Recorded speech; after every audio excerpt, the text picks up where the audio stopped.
Living Outside the Box, Part 1, Current Problems. Problems facing individuals, transformation due to the new global dynamics. In the past, there have been several transformations. In general, societies have gone from the agricultural age, for want of a better term, to an industrial age. Whereas in the agricultural age, the main focus or endeavor or job was to provide food and shelter for one's own family. This changed in the industrial age. The focus in this age was to get a job and obtain enough money to compensation to purchase one's food and shelter. Farming was still important, but was now primarily to allow individuals to sell their produce to feed themselves and provide shelter. This resulted, of course, in fewer people farming and more migration to cities for employment, in factories, etc. There, of course, were several problems adapting to this change of lifestyle. For instance, finding employment and lodging and working under adverse conditions. But over time, many of these problems were solved. The next transformation was to the computer or in the information age, where many of the manufacturing so-called blue-collar jobs were eliminated.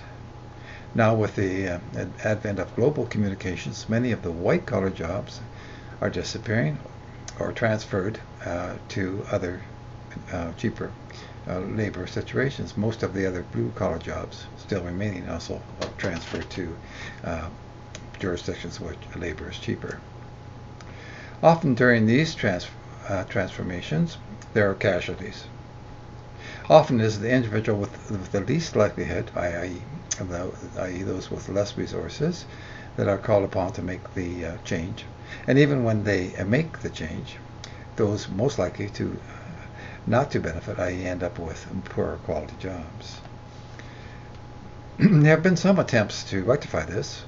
One is to have the state give handouts, welfare, to enable individuals to survive. Another is to subsidize accommodation and or supplement incomes. But welfare in particular is not a good solution, as this often leads to a permanent dependence, not good for either the individual or society. It is an innate human instinct to better oneself, i.e. improve one's conditions or circumstances. But when the individual welfare person attempts to get off welfare, she is only in a position to accept employment that no one else wants at the bottom of the barrel. Who wants to employ them? Nor do they have any resources to pursue their own enterprise or interests. If they do manage to gain employment with meager pay, then their welfare is adjusted down accordingly. Therefore, there is little or no incentive for them to even try to get off welfare.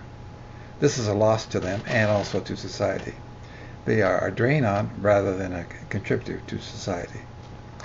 Another solution for individuals needing to adapt is to adapt to the new reality, to retrain and find employment in areas for the new age. This may be the best way to cope with the situation. However, not everyone can do this for many reasons.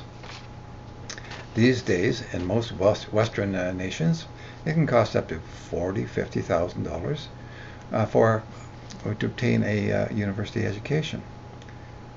If you have lost your current job, you no doubt would not have much money to pay for this. Student loans may be available, but one would then be encumbered by debt for decades to come. This may restrict you to less rewarding and secure jobs rather than jobs that might contribute more to one's desires and aspirations and hence be beneficial more to oneself and society. What is the solution then? Living outside the box. Thank you.